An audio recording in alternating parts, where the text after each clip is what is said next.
Selamat datang Pak Muhammad Rizal Al-Hakim. Terima kasih sudah berkenan hadir di sini. Iya, saya lanjutkan. Pergaulan adalah bentuk interaksi manusia lebih dari satu orang.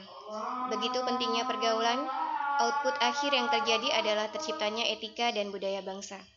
Oleh karena itu, adab berbagai hubungan atau pergaulan dan interaksi manusia itu menjadi bagian besar dari struktur utama kehidupan manusia, di mana yang diharapkan adalah tercapainya kesatuan dalam masyarakat, hingga bahkan sebagian adab telah menjadi undang-undang atau tradisi.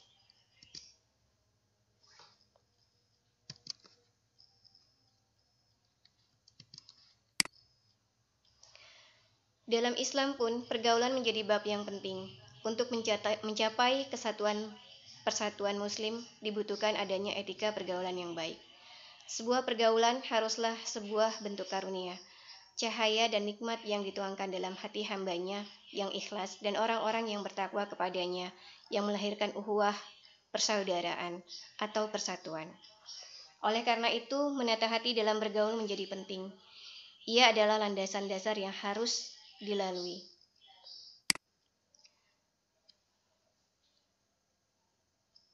Bismillahirrahmanirrahim. Watasimu bihablillahi jami'an wa la tafarraqu. Wadhkuru ni'matallahi 'alaikum idh kuntum a'da'an fa'alafa baina qulubikum fa asbahtum bi ni'matihi ikhwana. Wa kuntum 'ala syafa hufratin minan nar fa anqadhakum minha. Kadzalika yubayyinullahu lakum ayatihi la'allakum tahtadun. Dan berpeganglah kamu semuanya kepada tali agama Allah, dan janganlah kamu bercerai-berai. Dan ingatlah nikmat Allah atas kamu, tatkala kamu bermusuh-musuhan. Lalu Allah mempersatukan hati-hati kamu, lantas dengan nikmat Allah kamu menjadi bersaudara atau bersatu. Surat Ali Imran ayat 103.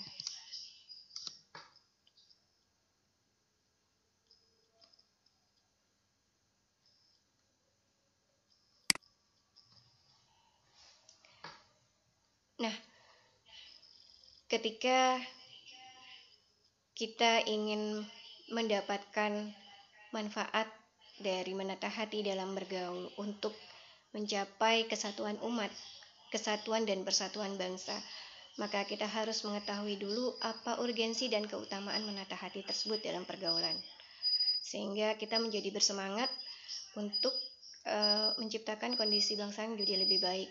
Ya, termasuk seperti yang Bu Yeti katakan tadi, sekarang ini kehidupan kita sekarang lebih banyak berinteraksi dengan medsos, apalagi pada saat pandemik ini kita tidak bisa bertemu langsung, tapi kita bertemu dengan medsos melalui medsos dengan WA, Facebook, dan lain-lainnya. Maka kita perlu membekali diri kita untuk mengetahui apa urgensi dan keutamaan itu, sehingga kita ketika bergaul dengan teman-teman kita yang seagama maupun yang berlainan agama, kita tidak perlu menjadi retak, ya, karena kita tidak mengetahui bagaimana adab atau etika dalam bergaul tadi. Ketika kita tidak bisa menata hati dalam bergaul, ya, maka ini sangat bermanfaat sekali untuk menciptakan kesatuan dan persatuan bangsa terhadap sesama muslim maupun terhadap umat beragama lainnya. Urgensi dan keutamaan menata hati itu untuk diri sendiri pertama adalah terpancarnya sinar di wajah. Hadis riwayat Abu Daud. Sesungguhnya Rasulullah Shallallahu Alaihi Wasallam bersabda, sesungguhnya di antara hamba-hamba Allah itu ada beberapa orang yang bukan nabi dan syuhada, tetapi mereka, para nabi dan syuhada, menginginkan keadaan seperti mereka karena kedudukannya di sisi Allah. Sahabat bertanya, ya Rasulullah, tolong beritahu kami siapa mereka. Rasulullah Shallallahu Alaihi Wasallam menjawab, mereka adalah suatu kaum yang saling mencintai karena Allah, tanpa ada hubungan sanak saudara di antara mereka, serta tidak ada hubungan harta benda yang ada pada mereka. Maka demi Allah, wajah-wajah mereka sungguh bercahaya dan mereka tidak takut apa-apa dikala orang lain takut, dan mereka tidak berduka cita dikala orang lain berduka cita. Masya Allah ya, indah sekali apa yang disampaikan oleh Rasulullah tentang janji Allah. Dan insya Allah dalam kondisi seperti ini, Muslim tidak perlu lagi merasa takut dengan kondisi pandemik ya, karena sudah dijanjikan sama Allah langsung, ketika kita menjaga diri, ya, saling mencintai karena Allah, saling membantu, saling menjaga diri kita sendiri dan teman-teman kita dari hal-hal yang tidak diinginkan pada masa pandemik, maka yang ada adalah wajah-wajah yang bercahaya, ya. Wajah-wajah yang tidak perlu lagi takut untuk ketakutan akan terinfeksi COVID-19, ya, insya Allah. Selanjutnya, yang kedua adalah terampuni dosa-dosanya. Rasulullah Shallallahu Alaihi Wasallam bersabda, sesungguhnya seorang Muslim apabila bertemu saudaranya yang Muslim, lalu ia memegang tangannya, berjabat tangan, gugurlah dosa-dosa keduanya, sebagaimana gugurnya daun dari pohon kering ketika ditiup angin kencang.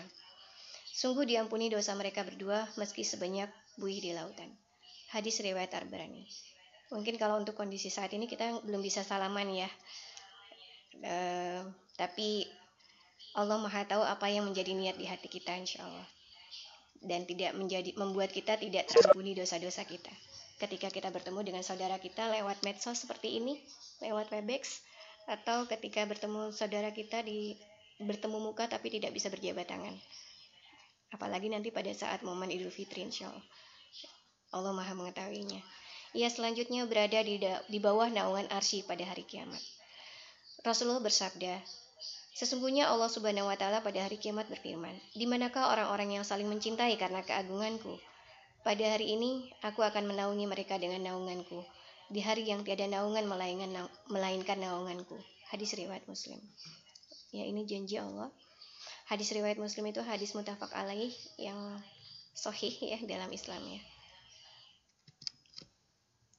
Kemudian yang keempat, berada dalam naungan mahabbah ilahiyah, dalam kecintaan Allah Subhanahu wa Ta'ala. Dalam hadis qudsi Rasulullah Shallallahu Alaihi Wasallam bersabda, Allah berfirman, pasti akan mendapat cintaku orang-orang yang saling mencintai karena aku, saling mengunjungi karena aku, dan saling memberi karena aku. Dan mudah-mudahan kita yang berada di presentasi kali ini akan mendapatkan cinta Allah ya, karena kita berada di sini karena Allah. Ya Bu Yatia, Bu Sri Hastuti, insya Allah.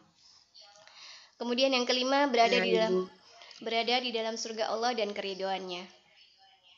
Rasulullah SAW bersabda, barang siapa menjenguk orang sakit atau mengunjungi saudaranya karena Allah, maka dia akan dipanggil oleh Allah. Berbahagialah langkahmu, dan aku telah menyediakan tempat tinggalmu di surga. Hadis riwayat Tirmizi. Masya Allah, betapa indahnya. Yang keenam, merasakan manisnya iman. Rasulullah bersabda, ada 3 perkara yang barang siapa memilikinya, ia dapat merasakan manisnya iman, yaitu cinta kepada Allah dan Rasulnya, melebihi cintanya kepada selain keduanya, cinta kepada seseorang karena Allah, dan membenci kekafiran sebagaimana ia tidak mau dicampakkan ke dalam api neraka. Hadis riwayat Bukhari Muslim. Masya Allah, kalau kita mampu mengetahui urgensi dan keutamaan ini, dan kita melakukan menata hati dalam pergaulan dengan alasan-alasan, keenam alasan ini, maka insya Allah semua muslim akan berlomba-lomba untuk menjaga diri ketika mereka bergaul di masyarakat, saling bertemu atau di medsos, menjaga ucapan, menjaga tindakan, ya. Mudah-mudahan banyak orang yang mengetahui urgensi ini sehingga mereka berlomba-lomba ya Bu ya. Ya, selanjutnya apa urgensinya untuk kita bersama? Pertama,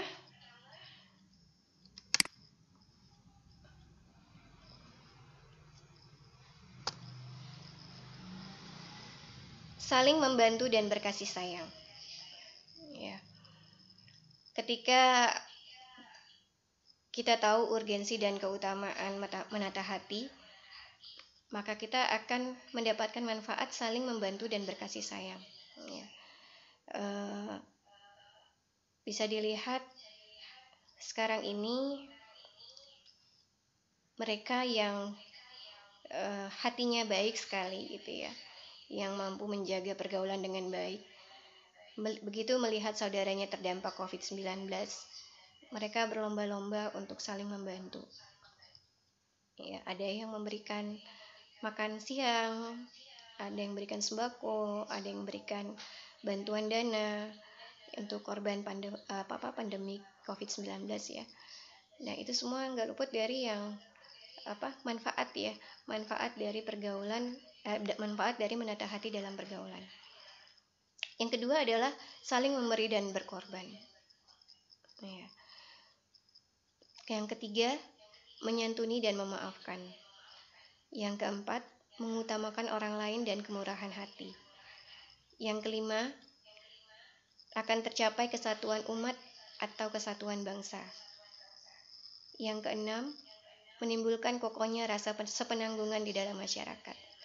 Dan ini luar biasa, ketika kemarin pada awal pandemi, pemerintah mengatakan keadaan ekonomi tidak bisa membantu sepenuhnya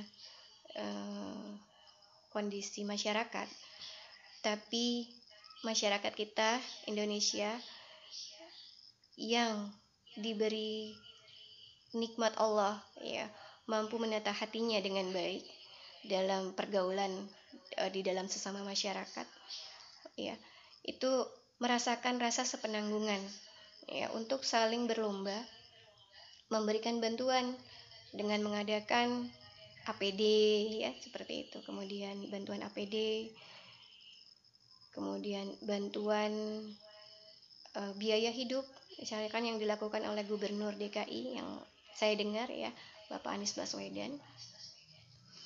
Nah, ini adalah bentuk kokohnya rasa sepenanggungan karena menata hati dalam pergaulan. Ya. Selanjutnya,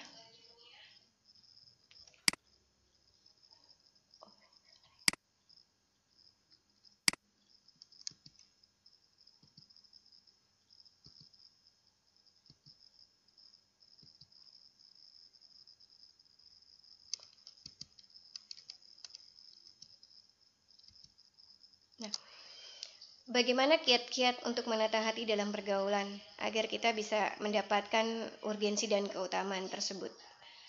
Pertama, yang harus dilakukan oleh kita sebagai pribadi gitu ya, adalah ikhlas karena Allah semata. Keutamaan dalam menata hati dalam pergaulan akan didapat ketika orang-orang yang terlibat di dalamnya mampu membebaskan diri dari kepentingan dan keuntungan pribadi semata-mata karena Allah. Rasulullah Shallallahu Alaihi Wasallam bersabda bahwa seseorang mengunjungi saudaranya di desa lain, lalu Allah mengutus malaikat untuk membuntutinya. Ketika malaikat menemuinya dan berkata, "Kau mau kemana?" Ia menjawab, "Aku ingin mengunjungi saudaraku di desa ini." Malaikat terus bertanya, "Apakah kamu akan memberikan sesuatu kepada saudaramu?" Dia menjawab, "Tidak ada, melainkan hanya aku mencintainya karena Allah Subhanahu wa Ta'ala." Malaikat berkata, "Sesungguhnya aku utusan Allah kepadamu, bahwa Allah mencintaimu sebagaimana kamu mencintai orang tersebut karenanya." Hadis riwayat Muslim. Muttafaq alaih. Masya Allah ya, indah sekali. Langsung dicintai Allah begitu kita melakukan sesuatu ikhlas karena Allah. Ya, luar biasa, hari ini saya mendapatkan cinta dari Bu Yeti Mariani yang bersedia menjadi moderator saya. Terima kasih Bu Yeti. Semoga Allah mencintai Ibu dan memberikan keberkahan untuk Ibu. Amin ya rabbal alamin. Silakan. Yang kedua, disertai dengan iman dan takwa. Keutamaan dapat terwujud bila pergaulan dilandasi dengan iman dan takwa, seperti dalam surat Al-Hujurat ayat 10. Kutipannya seperti ini. Innamal mu'minuna ikhwah. Sesungguhnya orang-orang yang mukmin adalah bersaudara. Jika dalam pergaulan terdiri dari orang-orang yang beriman dan bertakwa, maka ikatannya akan kukuh dan kokoh. Luar biasa. Jika seluruh muslim Indonesia seperti ini, maka kita tidak akan mendapatkan lagi di medsos itu saling memaki ya Bu ya. Atau ketika bertemu dengan saudara saling membenci ya, dan bersuara keras ya, sehingga membuat saudaranya kesal dan tidak mau lagi berteman dengannya. Yang ketiga, Kiat yang ketiga adalah tegak berasaskan nasihat karena Allah. Seorang muslim harus menjadi cermin saudara muslim lainnya. Jika salah seorang muslim melihat saudaranya berbuat baik, maka ia memberi semangat agar terus meningkatkan amal kebaikan. Ya, seperti kemarin sampai hari ini luar biasa saya mendapatkan semangat dari para instruktur, dari Bu Yeti, dari Bu Andri, dari instruktur-instruktur lainnya. Itu luar biasa ya. Belajar di online bersama VCT Batch 6 ini luar biasa. Mudah-mudahan ini akan menjadi amal kebaikan buat ibu para instruktur sekalian, dan amal kebaikan buat saya yang bisa saya bagikan kepada teman-teman saya ya. Tetapi bila ia melakukan keburukan, maka temannya akan menasihati dengan cara yang baik, secara diam-diam, dan mengantarkan untuk bertaubat. Rasulullah Shallallahu Alaihi Wasallam bersabda, sekuat-kuat ikatan iman adalah bersahabat karena Allah, bermusuhan karena Allah, cinta karena Allah, dan membenci karena Allah. Hadis riwayat Tabrani dari Ibnu Abbas radhiyallahu anhu. Kiat lainnya yang terus melanggengkan pergaulan yang baik adalah setia dalam kesenangan dan kesusahan. Bismillahirrahmanirrahim. Wa ta'awanu 'alal birri wat taqwa. Hendaklah kamu tolong-menolong dalam kebaikan dan takwa. Surat Al-Maidah, penggalan surat Al-Maidah ayat 2. Dan Rasulullah SAW bersabda, seorang muslim adalah saudara bagi seorang muslim lainnya. Tidak boleh menzalimi dan tidak boleh membiarkan untuk tidak menolongnya. Barang siapa yang perhatikan kebutuhannya, barang siapa yang melepaskan kesusahan saudaranya, maka Allah akan melepaskan kesusahannya di hari kiamat. Dan barang siapa menutup aib seseorang muslim, pasti Allah akan menutup aibnya pada hari kiamat. Hadis riwayat Muslim Bukhari dari Ibnu Umar. Selanjutnya, kiat lainnya adalah memberitahu dengan cinta dan sayang. Tidak memberitahu dengan kasar, tidak memberitahu dengan memaki, tidak memberitahu dengan membentak, tapi memberitahukan dengan pelan dan lembut ya. Kemudian yang ketiga, saling mendoakan dari jauh saat berpisah. Kemudian yang keempat, menunjukkan kegembiraan dan senyuman bila bertemu saudara. Yang kelima, berjabatan tangan. Yang keenam, saling mengunjungi. Ketujuh, memberikan hadiah berkenaan dengan waktu-waktu tertentu, pada saat kelahiran, pada saat perayaan pernikahan, ya, atau perayaan-perayaan lainnya. Yang kedelapan, memperhatikan saudara dan membantu keperluannya. Yang kesembilan, mengucapkan selamat berkenaan dengan saat keberhasilan. Yang kesepuluh, memenuhi hak saudaranya, mengucapkan salam, menjenguk yang sakit, dan lain-lain. Ke-11, saling menutupi aib dan menghindari gibah atau membicarakan orang lain dan mengumpat. Jika kiat-kiat di atas kita lakukan, maka tidak perlu ada lagi interaksi-interaksi lain yang merusak hubungan pergaulan. Ya. Semoga tidak ada dengki, tidak ada ria, tidak ada kemarahan, tidak ada dendam. Tapi yang ada hanyalah rasa sayang, cinta, dan persaudaraan. Nah, dengan sifat yang seperti ini, sikap yang seperti ini, maka kita tidak perlu lagi menemukan di medsos itu ada orang yang saling mencaci, yang saling mengumpat, ya, yang berkata-kata yang tidak kasar. Insya Allah persatuan dan kesatuan umat maupun persatuan dan kesatuan bangsa pun akan tercapai. Demikian presentasi dari saya. Terima kasih telah mendengarkan. Assalamualaikum warahmatullahi wabarakatuh. Waalaikumsalam warahmatullahi wabarakatuh. Alhamdulillah sudah disampaikan demikian mendalam dari paparan Bu Indi tentang bagaimana kita lebih kepada menata hati ya, menata hati dalam rangka kita sebagai satu komunitas, satu bangsa, sehingga kita tidak bercerai-berai. Dan sesungguhnya itu adalah sangat indah apabila dasarnya adalah cinta, dasarnya adalah kasih, sehingga kita menerima apa adanya orang lain dan kita pun berusaha maksimal untuk orang lain. Baik Bapak Ibu, mungkin ada yang mau ditanyakan atau kita diskusikan tentang permasalahan ini, dipersilahkan. Baik, mungkin Pak Rizal. Pak Rizal, silakan ada yang mau ditanyakan. Atau mungkin Bu Dwi juga ada yang mau didiskusikan, dipersilahkan.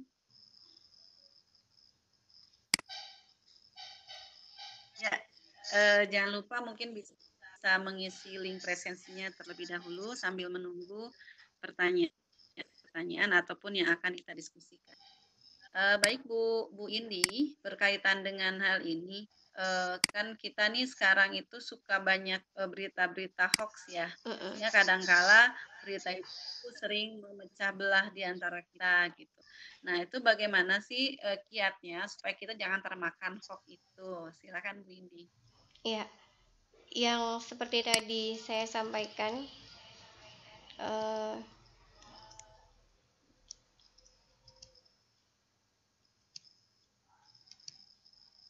berita-berita hoax itu seharusnya ketika seorang mengetahui